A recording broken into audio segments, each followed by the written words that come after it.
날마다 쓰는 나의 신앙일기 TV 데일리 큐티 남은양기입니다. 오늘은 히브리서 10장 1절부터 4절을 묵상하겠습니다. 율법은 장차 올 좋은 일의 그림자일 뿐이요 참 형상이 아니므로 해마다 늘 드리는 같은 제사로는 나오는 자들을 언제나 온전하게 할 수 없느니라. 그렇지 아니하면 섬기는 자들이 단번에 정결하게 되어 다시 죄를 깨닫는 일이 없으리니 어찌 제사 드리는 일을 그치지 아니하였으리요. 그러나 이 제사들에는 해마다 죄를 기억하게 하는 것이 있나니 이는 황소와 염소의 피가 능히 죄를 없이 하지 못함이라. 하나님은 창세전에 예수 그리스도를 통해 사람들을 거룩하고 완전하게 하실 계획을 가지고 계셨습니다. 에베소서 1장 4절과 5절은 곧 창세전에 그리스도 안에서 우리를 택하사 우리로 사랑 안에서 그 앞에 거룩하고 흠이 없게 하시려고 그 기쁘신 뜻대로 우리를 예정하사 예수 그리스도로 말미암아 자기의 아들들이 되게 하셨으니 라고 말씀하고 있습니다. 예수 그리스도를 통해 사람들이 거룩하고 흠이 없게 되는 것입니다. 하나님은 이 일을 위해 예수 그리스도를 이 땅에 보내실 계획을 가지셨습니다. 그리고 모든 것을 정확한 때에 정확히 이루어 오셨습니다. 그리고 예수님께서 이 땅에 오시기까지 하나님은 이스라엘 백성들을 통해 하나님의 이 계획을 사람들에게 조금씩 알려주셨습니다. 히브리서 1장 1절이 이것을 말씀하고 있습니다. 옛적에 선지자들을 통하여 여러 부분과 여러 모양으로 우리 조상들에게 말씀하신 하나님이 그리고 예수님이 오셔서 하실 일을 율법을 통해 미리 맛보게 하셨습니다. 하나님은 죄를 범한 사람들을 거룩하고 흠이 없게 하셔서 하나님과 영원히 지내게 하실 것이었습니다. 그래서 율법을 주셨습니다. 하나님의 기준이 얼마나 높은지 그리고 사람이 스스로 하나님의 기준에 맞게 살 수 있는지 경험해 보게 하셨습니다.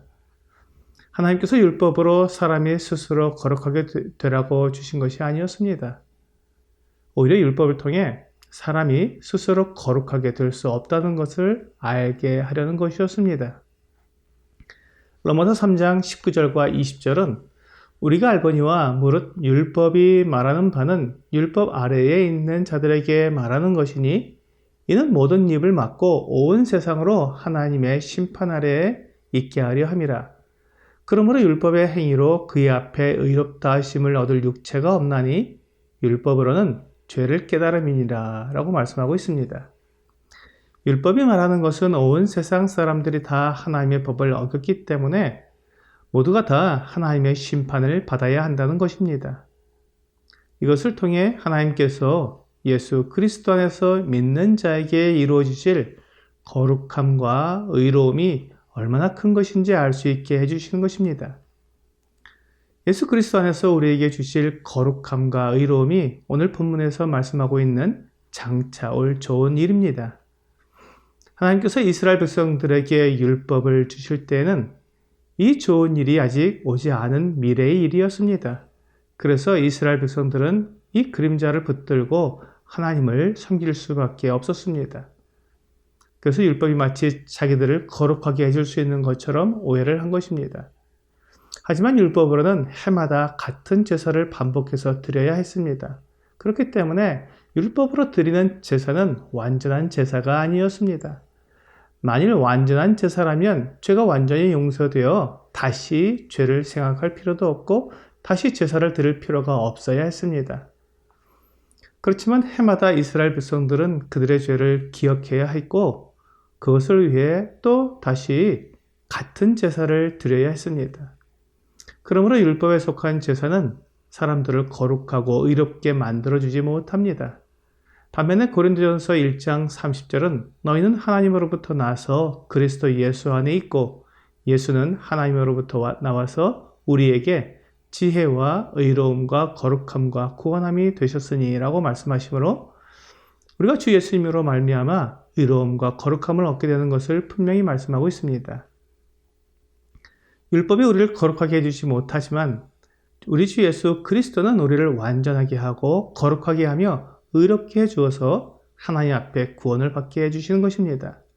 로마서 5장 9절과 10절은 그러면 이제 우리가 그의 피로 말미암아 의롭다 하심을 받았으니 더욱 그로 말미암아 진노하심에서 구원을 받을 것이니 곧 우리가 원수 되었을 때에 그의 아들의 죽으심으로 말미암아 하나님과 화목하게 되었은즉 화목하게 된 자로서는 더욱 그의 살아나심으로 말미암아 구원을 받을 것이니라 라고 말씀하고 있습니다. 우리가 그리스도의 피로 의롭게 되는 것은 율법을 지키는 것처럼 내가 어떤 행위를 통해서 의롭게 되는 것이 아닙니다. 내가 하나님과 원수가 되었을 때, 그리고 여전히 원수로 행하고 있을 때 하나님의 아들이 나를 대신해서 죽으심으로 하나님 앞에서 거룩하고 의롭게 되어 하나님과 화목하게 된 것입니다.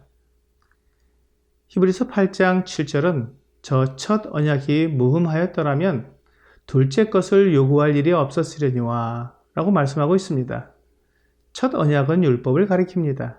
첫 언약이 완전하지 못하기 때문에 둘째 것인 예수 그리스도의 피가 필요했던 것입니다. 그림자는 완전하지 못합니다. 다만 참 형상을 나타내는 일을 합니다. 그러므로 율법을 통해 거룩하고 의롭게 되려는 것은 불가능한 것입니다. 갈라디아서 3장 24절은 이와 같이 율법이 우리를 그리스도께로 인도하는 초등교사가 되어 우리로 하여금 믿음으로 말미암아 의롭다함을 얻게 하려 함이라 라고 말씀하고 있습니다. 율법은 우리에게 예수 그리스도가 필요하다는 것을 알려주어 예수 그리스도로 말미암아 의롭게 되게 해주는 역할을 하는 것입니다. 그러므로 율법을 이루고 있는 짐승의 제물은 제사를 드리는 그 사람을 완전히 거룩하고 의롭게 만들어주지 못합니다.